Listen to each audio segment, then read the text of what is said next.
അവൻ്റെയും പുത്രൻ്റെയും പരിശുദ്ധാത്മാവിൻ്റെയും നാമത്തിൽ ആമേൻ. ഇന്ന് മാർച്ച് 2 ഞായറാഴ്ച. അമ്മേ പരിശുദ്ധമ്മേ, അമ്മേ പരിശുദ്ധ ദൈവമാതാവേ, അന്ന് അങ്ങ് കൃപാസനത്തിൽ പ്രത്യക്ഷപ്പെട്ട് വരാൻ പോകുന്ന മഹാദുരന്തത്തിൽ നിന്ന് രക്ഷപ്പെടാനും എല്ലാവർക്കും വേണ്ടി പ്രാർത്ഥിക്കുവാനും ആവശ്യപ്പെട്ടിട്ട് 20 വർഷം കഴിഞ്ഞ ഈ വേള ഞങ്ങൾക്കും ഈ ദേശത്തിനും അങ്ങ് മാധ്യസ്ഥം തേടി തന്ന എല്ലാ അനുഗ്രഹങ്ങൾക്കും കൃപകൾക്കും ഞങ്ങളിപ്പോൾ ഹൃദയം നിറഞ്ഞ നന്ദി പറയുന്നു. അമ്മേ പരിശുദ്ധമേ, ജപമാല മാതാവേ, സകല കൃപാസനം പ്രാർത്ഥനകളോടും ചേർത്ത് ഞങ്ങളിപ്പോൾ പ്രാർത്ഥിക്കുന്ന ഈ കുടുംബത്തിന്റെ പ്രത്യേക നിയോഗം. മക്കളെ,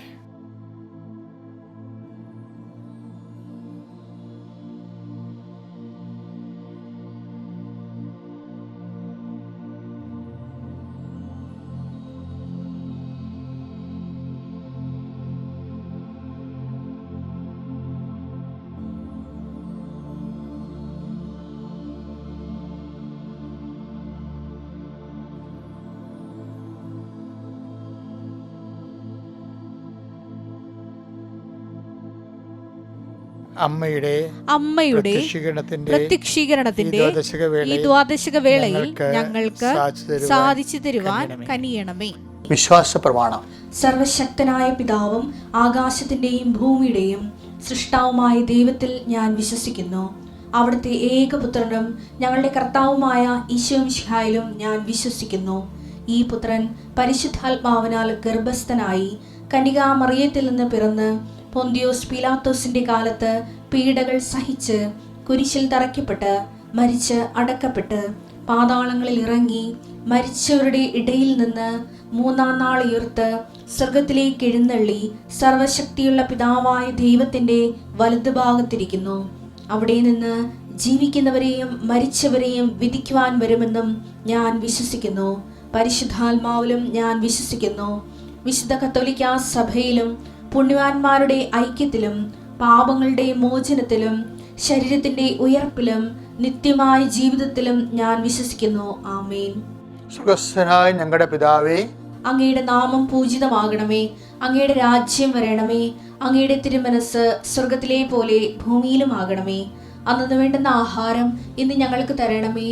ഞങ്ങളോട് തെറ്റ് ചെയ്യുന്നവരോട് ഞങ്ങൾ ക്ഷമിക്കുന്നത് പോലെ ഞങ്ങളുടെ തെറ്റുകൾ ഞങ്ങളോടും ക്ഷമിക്കണമേ. ഞങ്ങളെ പ്രലോഭനത്തിൽ ഉൾപ്പെടുത്തരുതേ, തിന്മയിൽ ഞങ്ങൾ രക്ഷിക്കണമേ. ആമേൻ. നന്മ നിറഞ്ഞ മറിയമേ, സ്വസ്തി. കർത്താവ് അങ്ങയുടെ കൂടെ സ്ത്രീകളിൽ അങ്ങ് അനുഗ്രഹിക്കപ്പെട്ടവളാകുന്നു. അങ്ങയുടെ ഉദരത്തിൻ ഫലമായി ഈശോ അനുഗ്രഹിക്കപ്പെട്ടവനാകുന്നു. പരിശുദ്ധ മറിയമേ, തമ്പുരാന്റെ അമ്മേ, പാപികളായ ഞങ്ങൾക്ക് വേണ്ടി ഇപ്പോഴും ഞങ്ങളുടെ മരണസമയത്തും തമ്പുരാനോട് അപേക്ഷിക്കണമേ. ആമേൻ. എൻ്റെ പ്രിയപ്പെട്ടവരെ, നമ്മൾ പരീക്ഷ തന്നെയാണ് വിഷയം. പരീക്ഷ കുഞ്ഞുങ്ങളൊക്കെ വിളിച്ച് ഉണർത്തെ അമ്മമാരെ കൂടെ നിർത്തണമെന്ന് ഞാൻ നേരത്തെ പറഞ്ഞിട്ടുണ്ടായിരുന്നു. പരീക്ഷ തുറന്നുകൊണ്ടിരിക്കുന്ന ഒരു സമയമാണ്. അതുകൊണ്ട് തന്നെ ചില അമ്മമാരൊക്കെ ഇല്ലേ, പരീക്ഷ ഹാളിൽ പോയി കുഞ്ഞുങ്ങൾ പോകുമ്പോൾ പുറത്തു നിന്നുകൊണ്ട് ജപമാല ചൊല്ലി പ്രാർത്ഥിക്കും, പള്ളിയിൽ പോയിരുന്ന് പ്രാർത്ഥിക്കും. അപ്പം നിർണായകമായ പരീക്ഷയ്ക്ക് പ്രേയർ സപ്പോർട്ട് ഭയങ്കര അനുഗ്രഹമാണ്. അത് ദൈവഹിതമാണെങ്കിൽ ഒരു കാരണവശാലും തടസ്സം ഉണ്ടാകത്തില്ല. നമ്മുടെ തടസ്സങ്ങളെ തട്ടിത്തെറിപ്പിച്ചുകൊണ്ട് ദൈവം അത് നിറവേറ്റും. അപ്പം നമ്മുടെ തടസ്സങ്ങളൊന്നും മാറാൻ വേണ്ടിയാണ് നമ്മൾ ശരിക്കും പറഞ്ഞാൽ പ്രാർത്ഥിക്കണത്. നമ്മളുടെ ദൈവതിരുസന്നിധി നമുക്കുള്ള ചില തടസ്സങ്ങളൊക്കെ ഇല്ലേ, ദൈവത്തിന് നിരക്കാത്ത നമ്മുടെ പഴയ ഫയലൊക്കെ പരിശോധിക്കണമെങ്കിൽ പ്രാർത്ഥിക്കാൻ പോലും നമുക്ക് ചിലപ്പോൾ അനുവാദം തരത്തില്ല. ചില ആൾക്കാർക്ക് അപ്പോയിൻമെൻറ്റ് കൊടുക്കത്തില്ല, കാണാൻ അനുവദിക്കത്തില്ലെന്ന് പറഞ്ഞാൽ കാണാൻ അനുവദിച്ചില്ലെന്നൊക്കെ പറയത്തില്ല. അതുപോലെ തന്നെ പഴയ ഫയലുള്ളത് കൊണ്ടാണ് ഈ കാണാൻ അനുവദിക്കാത്തത്. അപ്പം അതുകൊണ്ട് തന്നെ നമ്മുടെ പ്രാർത്ഥനകളും അതുപോലെ തന്നെ ഉപപ്രവർത്തനങ്ങളും പ്രേക്ഷിത പ്രവർത്തനങ്ങളും എല്ലാം നമ്മുടെ യോഗ്യതയെ വർദ്ധിപ്പിക്കാനാണ്, ദൈവത്തിൻ്റെ കരുണയെ പ്രജ്വലിപ്പിക്കാൻ വേണ്ടിയാണ് ശരിക്കും പറഞ്ഞാൽ. കാര്യം ആ ഒരു കാര്യം പ്രാർത്ഥിക്കാൻ കർത്താവ് തന്നെ പറഞ്ഞിട്ടുണ്ടല്ലോ. അതുകൊണ്ടാണ് നമ്മൾ പ്രാർത്ഥനയ്ക്ക് പ്രാധാന്യം കൊടുക്കുന്നത്. കർത്താവിൻ്റെ ഉന്നതമായ നാമത്തിൽ സ്തോത്രം ചെയ്യുന്ന പരീക്ഷാ കുഞ്ഞുങ്ങളെ സമർപ്പിച്ച് പ്രാർത്ഥിക്കുന്ന നിശ്ചയം. പരീക്ഷയ്ക്ക് വേണ്ടി ഓരോ വിഷയം, കുറച്ച് വിഷയങ്ങൾ കഴിഞ്ഞു, ചില വിഷയങ്ങളെക്കുറിച്ച് ഡൗട്ടുണ്ട്, ചില വിഷയങ്ങൾ കൂട്ടി നോക്കിയിട്ട് അത്ര തൃപ്തിയല്ല.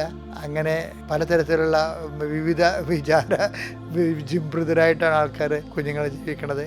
അവരെല്ലാം സമർപ്പിച്ച് പ്രാർത്ഥിക്കുന്ന ഈശോയെ, എവിടെയെങ്കിലും മിസ്സായി പോയിട്ടുണ്ടെങ്കിൽ അടുത്ത സബ്ജക്റ്റ് കൊടുത്താൽ ടാലി ആകാൻ കർത്താവ് നിൻ്റെ പ്രത്യേക അനുഗ്രഹം നൽകണം പ്രാർത്ഥിക്കുന്നു. ഓരോ വിഷയത്തെ കർത്താവ് ഇപ്പോഴും മക്കൾ പറയണത് എങ്ങനെയെങ്കിലും ജയിച്ചാൽ മതി, പക്ഷേ അങ്ങനെയല്ല.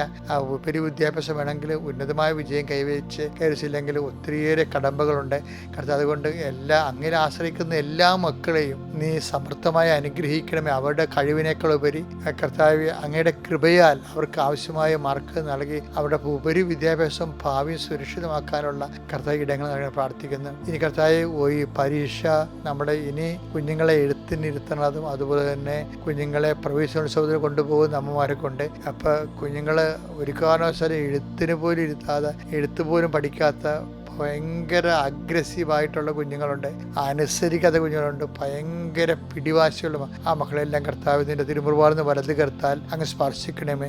ഓട്ടിസമുള്ള മക്കള്, ഹൈപ്പർ ആക്ടിവിറ്റി ഉള്ള മക്കള്, പ്രത്യേകിച്ച് കർത്താവ് ഭയങ്കര പലതരത്തിലുള്ള ദുശാഠ്യങ്ങളുള്ള കുഞ്ഞുങ്ങള്, അതുമൂലം സമാധാനം നഷ്ടപ്പെട്ട അമ്മമാര്, ഉറക്കം നഷ്ടപ്പെട്ട അമ്മമാര്, കുഞ്ഞുങ്ങൾ ഉറങ്ങാത്ത കാരണം അമ്മമാർക്ക് ഉറങ്ങുന്നില്ല, അവർക്ക് പറയണതെല്ലാം ഭയങ്കര ഇറിറ്റേഷനായിട്ട് തോന്നുന്നു, കുടുംബത്തിൽ അതിൻ്റെ പേരിൽ വലിയ കലഹങ്ങളുണ്ടാകും, പരസ്പരമുള്ള ഇഷ്ടപ്പെടാത്ത വർത്തമാനങ്ങൾ പറഞ്ഞ് മാനസികമായിട്ട് അകന്നു പോകുന്നു. അങ്ങനെയുള്ള എല്ലാ സാഹചര്യങ്ങളെയും കർത്താവെ നീ ഏറ്റെടുക്കണേ പ്രാർത്ഥിക്കുന്നു. കർത്താവ് പുതിയ കുടുംബക്കാരെ, പുതിയ ജീവിതങ്ങളൊക്കെ ആരംഭിച്ചിരിക്കുന്നവരെല്ലാം നീ സന്ധിക്കണേ പ്രാർത്ഥിക്കുന്നു. അവരുടെ ഭാവി കർത്താവെ അവരുടെ സുരക്ഷിതമാക്കുന്നതിന് ആവശ്യമായ അവരുടെ നടപടിക്രമങ്ങളെ കുറ്റമറ്റമാക്കുകയും കർത്താവ് സമയമോ പണമോ ദാനമോ വ്യർത്ഥമാകാതിരിക്കാൻ അവരെ കർത്താവ് പ്രത്യേകമായി അവരുടെ ചിന്താ പദ്ധതികളെയും പ്രവർത്തന രീതികളെയും അങ്ങ് ആശീർവദികളെ പ്രാർത്ഥിക്കുന്നു. ഇന്ന് യാത്ര ചെയ്യുന്നവരെ, യാത്രക്ക് പോകുന്നവര്, പരീക്ഷയ്ക്ക് പോകുന്നവര്, കോടതി പോകുന്നവര്, തൊഴിലിടങ്ങളിൽ തൊഴിലിന് വേണ്ടി പോകുന്നവര്, ഓഫീസിൽ പോകുന്നവര്, ഓരോ കുടുംബത്തിന്റെ ഓരോരോ കാര്യങ്ങളുടെ നിർവഹണയ്ക്ക് വേണ്ടി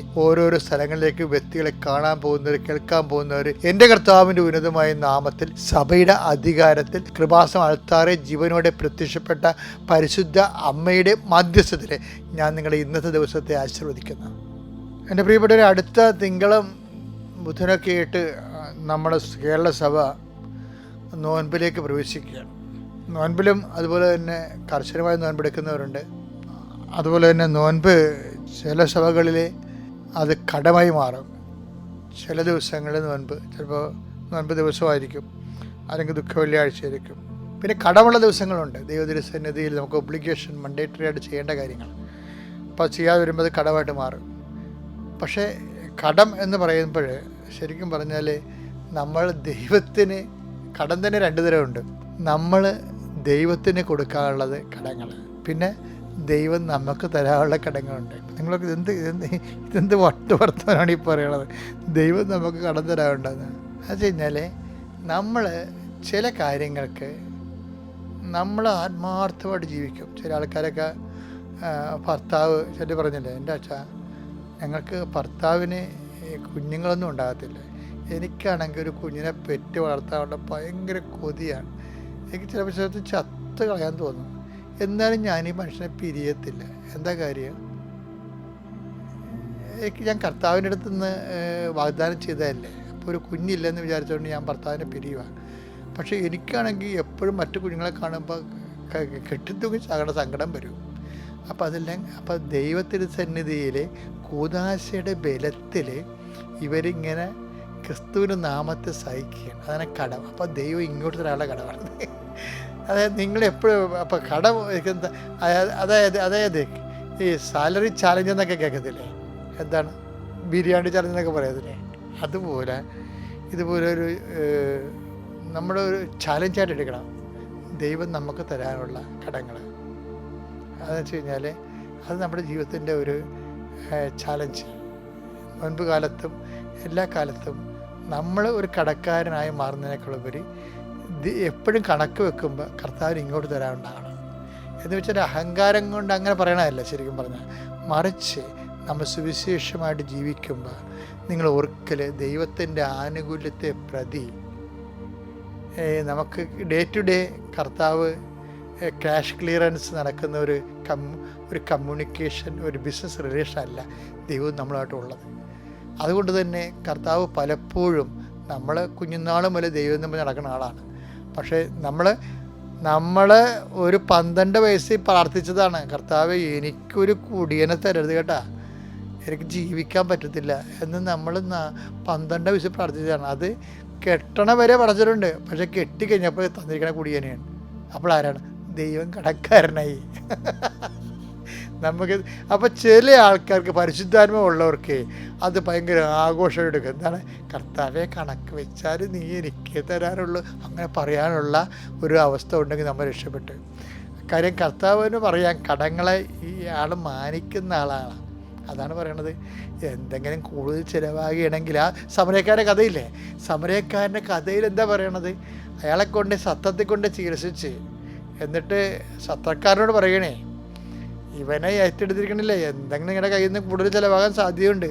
ഒരു മനുഷ്യനെ നമ്മൾ ഏറ്റെടുക്കുമ്പോൾ അത് ഭർത്താവാകാം, ചിലപ്പോൾ മക്കളാകാം, ചിലപ്പോൾ ഭാര്യയാകാം, ചിലപ്പോൾ കൂട്ടുപണിക്കാരനാകാം.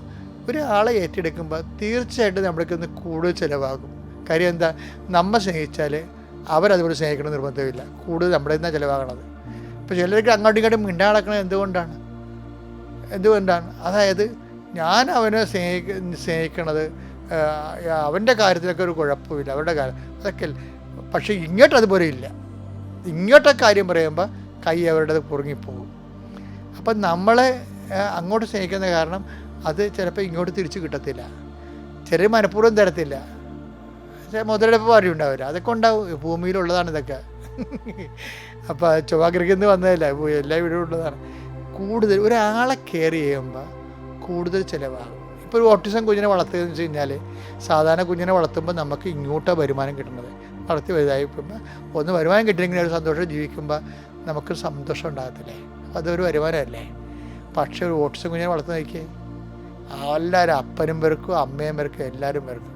ചിലവർ ഇതും ചത്ത് കിട്ടിയാൽ മതി വിചാരിക്കും. അവർ അത്രയും അനുഭവിച്ചിട്ട് എനിക്ക് സങ്കടം, ഈ ഓട്ടിസംകാരുടെ അമ്മമാരെ കാണുമ്പോൾ എനിക്ക് സങ്കടം വരും. പാവത്തുങ്ങൾ എന്തും ഒരു സന്തോഷമൊന്നും ഇല്ല.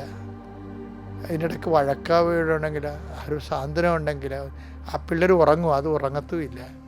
ഇങ്ങനെ അപ്പം എന്താ കൂടുതൽ ചിലവാകുകയാണ്. അതെന്താ സംശയം?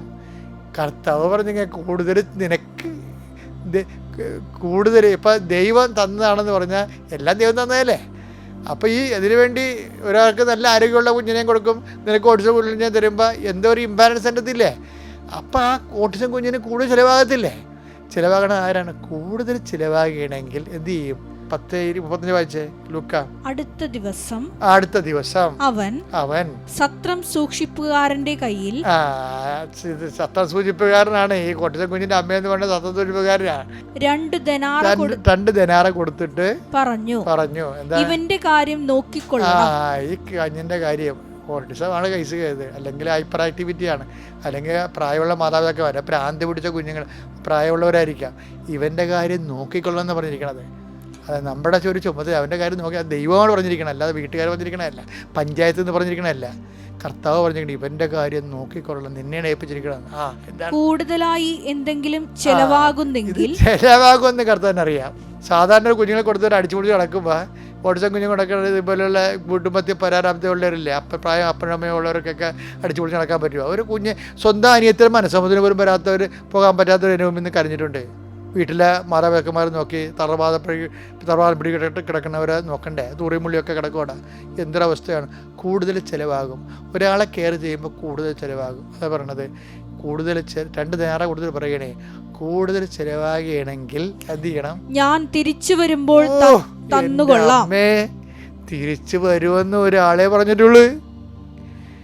ഇവിടുത്തെ പ്രശ്നം അതല്ലേ. Marks, Engels, Solomon, Socrates, Pliny, Plato, അത്ര അണ്ണന്മാർ ഇവിടെ നടന്ന് ഒരെണ്ണം തിരിച്ചു വരത്തില്ല.